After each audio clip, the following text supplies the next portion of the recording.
Olá pessoal, espero encontrá-los bem. O grupo ele é formado pelo Everton, a Rafaela Carvalho, Rafaela Romão e eu, Wilson de Oliveira. E a gente vai falar sobre o estudo do sistema de reprodução e fluxo gênico em espécies arbóreas para fins de conservação e melhoramento genético. Bom, a conservação da biodiversidade utiliza-se de metodologias que garantam a perpetuidade das espécies. Uma dessas metodologias é a preservação ambiental por meio da conservação do material genético, utilizando-se de bancos de germoplasmas. A variação entre espécies ela pode ocorrer a nível morfológico, genético e comportamental. E estudos relacionados à diversidade indicam quais espécies elas podem ser utilizadas como modelo, com o objetivo de determinar as espécies que são mais representativas e são mais interessantes a nível de comunidade que garantam a preservação e a sobrevivência desses indivíduos. A riqueza das espécies torna-se um fator preponderante para selecionar espécies necessárias à conservação, principalmente aquelas que já estão ameaçadas de extinção ou aquelas ainda que não têm um estudo tão aprofundado ainda sobre a quantidade de indivíduos e que por isso requer um programa mais adequado para que essas espécies elas podem ser perpetuadas. A diversidade, então, das espécies diante disso, ela pode ocorrer entre as espécies de uma população e populações distintas. Bom, e para isso, para que as espécies elas podem ser conservadas, são adotadas algumas tecnologias e alguns meios para que garantam a sobrevivência das mesmas, né? Um desses é o banco de germoplasma. O banco do germoplasma ele tem como intuito assegurar a conservação do material genético dessas espécies. Os bancos de germoplasma eles são unidades físicas no qual o germoplasma é acondicionado a fim de garantir a sua conservação, podendo estar localizados em centros de pesquisa, universidades, demais localidades públicas e privadas que conservam sementes sob a forma de coleções. Aqui, conforme é mostrado no slide, então temos dois centros, tem duas imagens aqui que mostram como é o funcionamento do banco de germoplasma. Nesse caso aqui é um banco de germoplasma da Embrapa. Bancos de germoplasma são unidades que garantem a conservação do material genético e ele tem como uma finalidade e para o estabelecimento do mesmo determinar a natureza e a variabilidade genética, fazendo com que o material ele seja conservado da melhor forma possível. A conservação genética ela baseia-se em fundamentações técnico-científicas e a demanda para garantir a conservação adequada. E ela requer uma manutenção constante, né, a fim de que não se perca esse material por descuido. Então, uma dessas metodologias, né, a partir do momento que a gente tem a definição de como será o nosso banco de germoplasma e qual é o intuito, a gente vai definir qual a melhor situação. Então, dentro disso, temos dois métodos, que são o método in situ e o método ex situ. Né? O método in situ, ele vai falar sobre manter as espécies ou população preservada no próprio local de ocorrência. E assim, garante que os materiais em questão eles sejam aptos a serem utilizados. Já o método ex situ, ele já vai falar sobre a coleta do germoplasma por meio do material genético preservado em laboratório. Ou seja, então vai se utilizar de tecidos meristematicos, pode utilizar a parte da raiz, a parte da semente, né? Porém, fazendo essa comparação entre os dois métodos, o método in situ, ele sofre influência direta do meio, até porque uma das principais garantias, um dos principais fundamentos é que consiste em manter a população preservada no próprio ambiente em que a planta se encontra. Ou seja, não há necessidade em suprimir os indivíduos da sua localidade. Com isso, de acordo com o meio ele vai estar, ele vai sofrer influência direta. Então, isso também vai influenciar na qualidade do material em questão. Vou falar um pouco sobre a conservação florestal, né? Ao longo dos anos, a fragmentação florestal tem vindo a ser um problema, com a diminuição de indivíduos na população, aumentando a perda da variação genética, isto é, o restante da população tende a ter um tamanho relativamente menor que o valor mínimo adequado para a continuidade da sua evolução. Nas populações menos afetadas, a curto prazo, teremos a deriva genética, que significa que suas frequências genéticas estão distantes da população original, consequentemente havendo a perda de alelos. A longo prazo, pode haver o aumento da endogamia, devido a uma maior probabilidade da autofecundação em indivíduos relevantes. É de extrema importância preservar o fluxo gênico para garantir a diversidade de populações de plantas nativas. E nesse sentido, os métodos de conservação das espécies, com foco na seleção das melhorias de formas de maximizar a diversidade e garantir a maior variabilidade genética de bancos de germoplasma in situ e ex situ. Algumas espécies florestais têm se mostrado bastante importantes para a conservação, como o cedro rosa, o faveiro de Wilson, a aroeira, a Apuleia leucarpa, que é a garapa, o Austrônio fraxinifólio, que é o Gonçalo Alves. O Austrônio fraxinifólio ele tem sido um dos principais aliados na conservação, como demonstrado em estudos em áreas afetadas pela remoção de solo por Alves em 2007 e Campelo em 2015. Vou falar agora também um pouco sobre os marcadores genéticos, que são as isoenzimas e os microsatélites. Em tese, os marcadores genéticos são utilizados em estudos genéticos para diversos fins, como identificação de clones, linhagens, híbridos, cultivares, paternidade, estimativa de diversidade, fluxo gênico, taxas de endogamia, parentesco e construção de mapas genéticos. Em 1957, L.R. Hunter e Clement Merker descreveu as isoenzimas pela primeira vez. Eles as definiu como variantes de uma mesma enzima, que desempenham o mesmo papel e coexistem em um mesmo indivíduo. As isoenzimas elas podem ser ou não produto de uma duplicação de genes e também podem ser resultados da poliploidia ou hibridização de ácidos nucleicos. Se a variante desempenhar o mesmo papel, a mesma função do que a variante original, resulta-se na pseudogênese. Porém, se a mutação não parar o funcionamento da enzima, mas apenas alterar sua função ou padrão de expressão gênica, as duas variantes podem ser favorecidas pela seleção natural e se concentrar em diferentes funções. Os microsatélites eles são unidades de repetição de pares de base de DNA, que são a adenina, timina e a guanina, citosina, que são utilizados como marcadores genéticos em estudos de parentesco, migrações humanas, origem humanas. Eles são basicamente loci polifórmicos, presentes no DNA nuclear e no DNA organelo, que consistem em unidades repetitivas de 3 a 7 bases de comprimento. Os microsatélites eles têm outras aplicações, como grau de estrutura populacional, frequência de fenômenos de migração, fluxo gênico, gargalos populacionais, redução efetiva do tamanho das populações, aplicações forenses como diagnóstico híbrido e rastreamento de abate legal. Bom dia a todos. Vou falar um pouquinho sobre a determinação do número de matrizes. Vou fazer um apanhado inicialmente de como é a coleta das sementes e depois como é a marcação dessas matrizes. As sementes são, acima de tudo, um meio de sobrevivência das suas respectivas espécies. Protegem, sustentam e difundem a vida em sua fortaleza altamente organizada. Quando uma área de coleta é grande e bem preservada, a chance é maior de existir muitos tipos de polinizadores e dispersores, e eles percorrem toda a área. Os polinizadores como morcego, beija-flor, moscas, besouros, abelhas, borboletas, entre outros, ao visitarem e se alimentarem em várias flores de muitas plantas da mesma espécie, irão garantir a diversidade genética das sementes a serem coletadas, pois irão polinizar plantas com parentes distantes.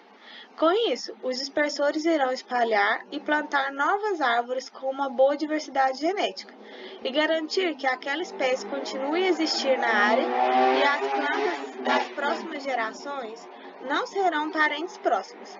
As sementes coletadas nestes locais sempre terão uma boa diversidade genética.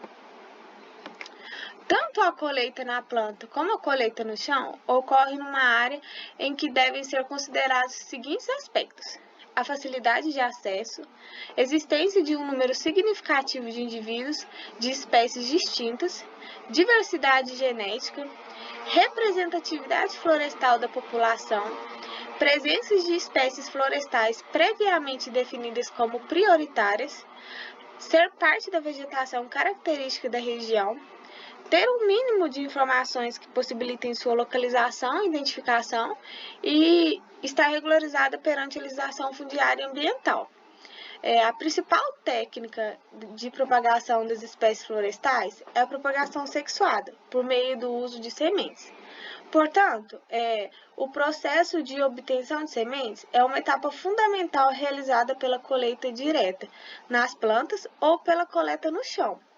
No caso de plantas de maior porte e altura, a colheita exige o conhecimento prático de técnicas de escaladas em árvores por meio de uso de equipamentos apropriados mesmo, né? Como as técnicas de rapel. O critério a ser adotado para a marcação das árvores matrizes é o estabelecimento de uma distância mínima entre as árvores da mesma espécie. Recomenda-se uma distância mínima de 100 metros de raio, conforme relatou Seber. O autor também mencionou que populações de espécies arbóreas tendem a formar subpopulações na forma de manchas, devido ao fato de as sementes estarem espalhadas próximo à árvore-mãe, aumentando a probabilidade de estabelecimento de descendentes próximos. Então, isso faz com que as frequências alélicas tendam a ser homogêneas entre as subdivisões e as correlações internas sejam mais altas do que seria esperado da hipótese de cruzamento aleatório. Portanto, o estabelecimento de distância mínima, ela reduz muito a possibilidade de coleta de sementes de indivíduos aparentados. Muitos autores, eles determinam várias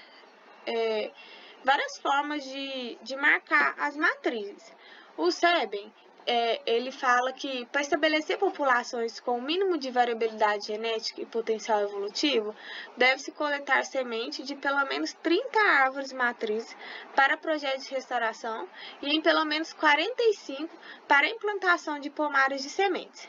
Já o Vieira recomenda um número mínimo de 20 matrizes, não referenciando o número de populações, mas salientando ser necessário evitar a colheita de matrizes isoladas. Kageyama e Gandara descreve que, em populações naturais grandes, acima de 500 árvores, no mínimo 12 matrizes são suficientes para garantir a representatividade da diversidade genética da população. Quando a gente fez a disciplina Sementes e Viveiros também, a gente aprendeu que dessa forma também, que precisa de no mínimo 12. Já o Santarelli propôs que o número mínimo de árvores matriz corresponde a 12 indivíduos, sendo que cada uma matriz represente 4 indivíduos em populações naturais, gerando um NE, tamanho efetivo da população, de aproximadamente 48, próximo a 50, representando uma população natural. A apomixia é um processo de reprodução assexuada onde ocorre a formação de sementes sem a permuta de material genético entre os indivíduos de plantas. O que ocorre é a geração de uma semente fértil a partir de uma célula somática do óvulo, na qual o embrião se desenvolve no interior do ovário sem que haja mistura de gametas femininos com masculinos. Cerca de 15% das famílias de angiosperma realizam. É classificado em 3 tipos: diplospórea, apospórea e embrionia adventícia, sendo que a diferenciação entre elas se faz pelo sítio de origem e consequente padrão de desenvolvimento celular que formará o embrião. É um processo controlado por poucos genes, e isso traz benefícios para o melhoramento genético nos vegetais apomíticos, uma vez que possibilita manipular a reprodução nos programas de melhoramento.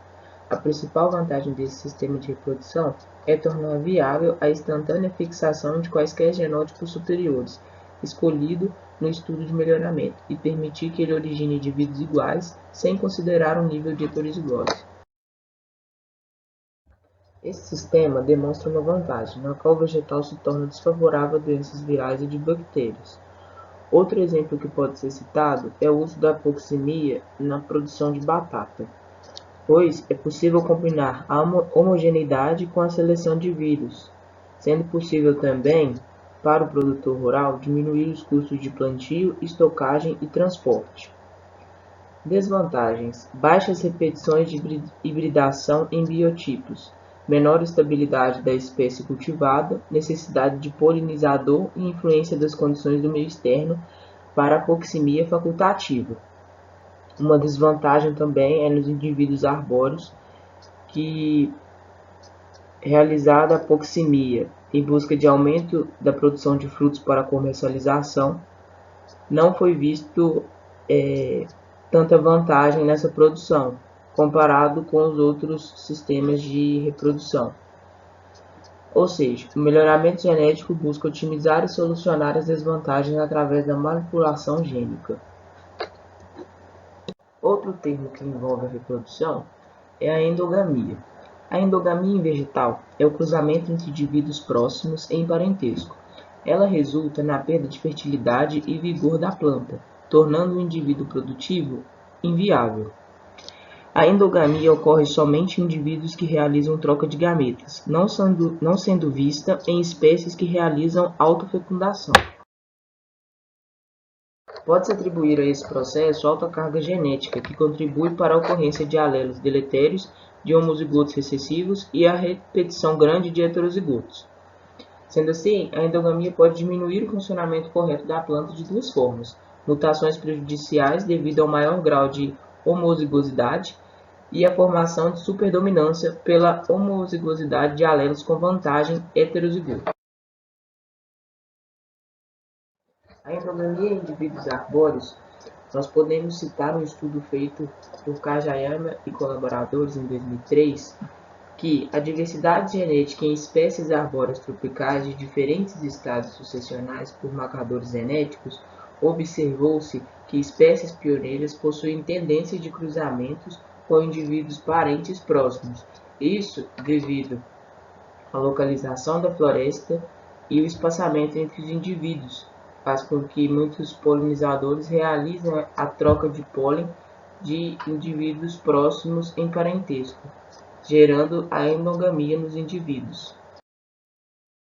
Através de estudos e conhecimento sobre a ocorrência da endogamia, os programas de melhoramento genético buscam por formações de linhagens puras diferentes e que se complementam, através de autofecundação artificial seguida de cruzamento entre as linhagens, tornando possível a restauração da baixa de vigor e da fertilidade. Procura-se com esses estudos em alógamos clones superiores nas espécies perenes e em espécies anuais o aprofundamento de heterose na formação de híbridos. Gerando assim o vigor híbrido. Através da endogamia é possível gerar indivíduos com o aumento do vigor e da fertilidade.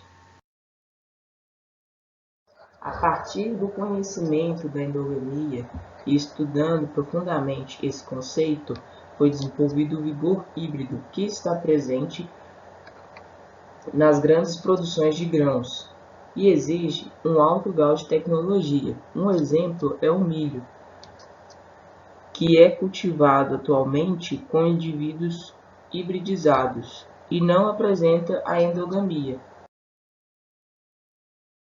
Portanto, os programas de melhoramento genético buscam, através do conhecimento sobre a endogamia, o desenvolvimento de genótipos superiores, buscando melhorar cada vez mais as culturas vegetais. Fluxo gênico.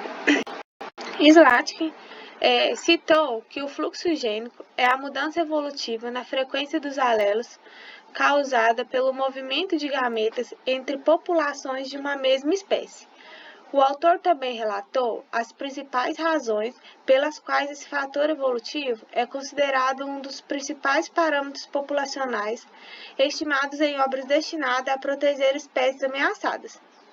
O fluxo gênico ele pode restringir o processo evolutivo por prevenir a adaptação às condições locais e promover a evolução, espalhando novos genes e combinações gênicas entre populações de uma determinada espécie.